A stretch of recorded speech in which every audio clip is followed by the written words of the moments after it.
The slap echoed louder than the New York traffic, silencing 100 murmurs as a simple woman stumbled backward, her cheek red, her pride shattered, and her only crime? Touching a car she never dreamed of affording, for a son who dreamed of nothing else. Gasps swept through the crowd outside the St. Regis Hotel as Sanaa Thompson staggered a step back, her trembling fingers reaching for the burning spot on her cheek. She didn't cry. Not because it didn't hurt, God, it hurt, but because her life had taught her that crying never changed anything. Her eyes, moist but defiant, slowly lifted to the man who'd just struck her. Clad in an ivory designer suit, his cufflinks sparkling under the evening lights, the man was fuming. "You people have no sense of boundaries," he shouted. "Do you even know what this car is worth? $20 million. You're lucky I didn't call security." Sanaa didn't speak. She couldn't.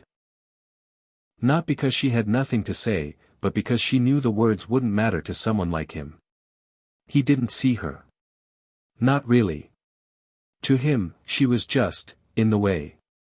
But Sanaa hadn't touched the car out of carelessness or mischief. She had touched it with reverence. With a trembling hand holding her cracked phone, she had leaned in just slightly, to take a picture.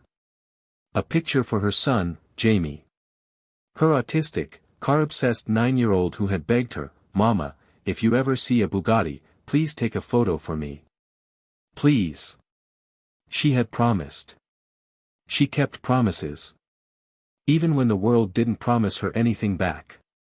Just moments earlier, she had been finishing a long double shift at the small cafe down the block.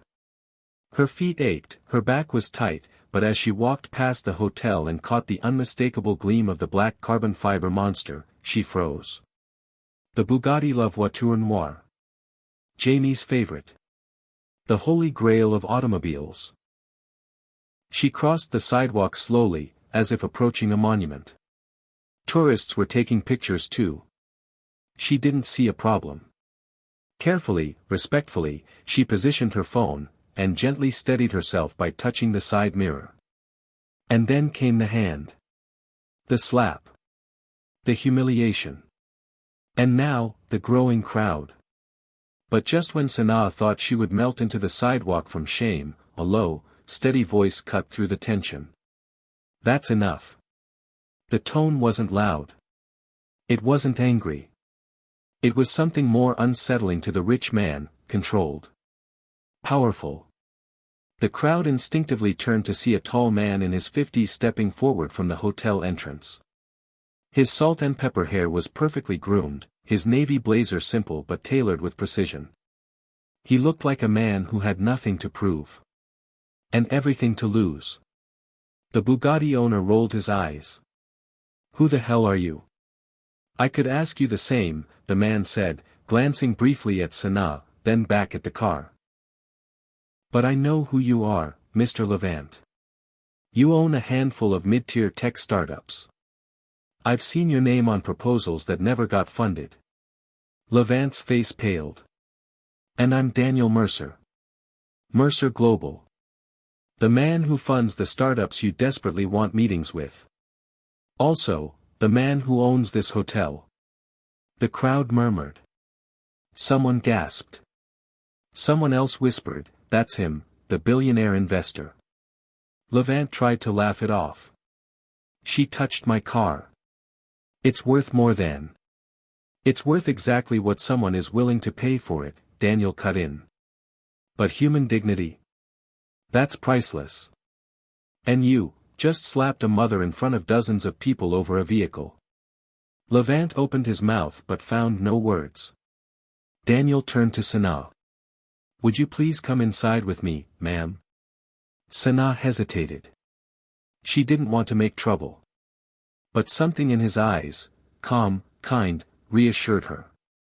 She nodded slowly. Levant barked after them, "You think this woman deserves to be in your hotel?" Daniel didn't look back. "She deserves more than." Inside the suite on the 40th floor, Sanaa sat in awe. The room smelled like polished wood and orchids. A grand piano stood silently by the window, the skyline glittering behind it like stars had landed in Manhattan.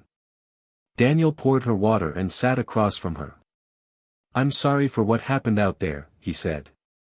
Sanaa shook her head. "You don't need to apologize. You didn't do anything." "Exactly," he replied softly. "I didn't do anything. Not soon enough. That's why I am apologizing." A long pause settled between them. "I didn't mean to touch his car," she whispered. "My son. Jamie, he has autism. And he loves cars more than anything in the world. He can't sleep unless I read him specs from his favorite car magazine. He dreams in horsepower." Daniel smiled. "That's a beautiful kind of dream. I was going to take a picture for him," she said. "That's all." Daniel leaned back in his chair. "Do you know what my dream was when I was Jamie's age?" She looked up. "To sit in a real car one day. Any car. We were homeless for a while. My mother cleaned offices at night. Sometimes she let me sleep in the storage closet while she mopped. I'd draw cars on the walls with chalk." Sanaa blinked, stunned. "I promised myself that one day, I'd build something fast. Not just with wheels. With legacy." The next day, a matte black town car arrived in front of Sanaa's apartment. Jamie stood at the window, his breath fogging up the glass. "Is that, for us?" he asked, eyes wide. Inside the car, an envelope sat with a note. "For Jamie. We have something to show you. DM." They were driven to a private garage in Brooklyn. Security let them through without question. Inside, under a satin sheet, stood something that made Jamie gasp so loud it echoed. A custom-built electric Bugatti replica, scaled to Jamie's size, complete with interior lights, real leather seats, and working pedals. But more than that, a metal plate on the hood read. "To Jamie. So you never stop dreaming. Daniel Mercer." Jamie ran to it, hugging the car like it was a puppy. "Mama. It's mine. For real." Daniel stepped forward, smiling. "Yes, buddy. For real." Sanaa covered her mouth, overwhelmed. "That's not all," Daniel said, handing her another envelope. Inside were documents, a full scholarship for Jamie at a leading neurodiverse academy. Therapy funds. A small trust. "I'm not giving charity," he said. "I'm investing. In a kid who's already richer than most. Because he has passion. And he has you." That night, Sanaa sat by Jamie's bed as he clutched the photo of his dream car, only now, it wasn't a picture. It was his reality.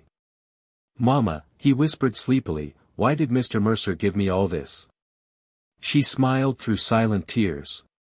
"Because you reminded him what it means to dream. And because kindness still matters." The story made it to the local press. Then national. And finally, international. Billionaire defends slapped waitress, gifts her son a custom Bugatti. But Daniel never gave interviews. He only released one statement. If defending someone's dignity becomes news, then maybe the world needs more headlines like this. The Bugatti owner, Levant, disappeared from business circles. His face was remembered, but not as he'd wished. Outside the Children's Museum of Engineering, a real Bugatti now sat behind glass, donated anonymously. Its plaque read, "May this car teach children about speed, but this story teach adults about decency." When wealth speaks with arrogance, it echoes only for a moment. But when wealth speaks with kindness, it echoes for generations. You never know when a small act, a photo, a promise, a dream, can start a ripple that changes everything.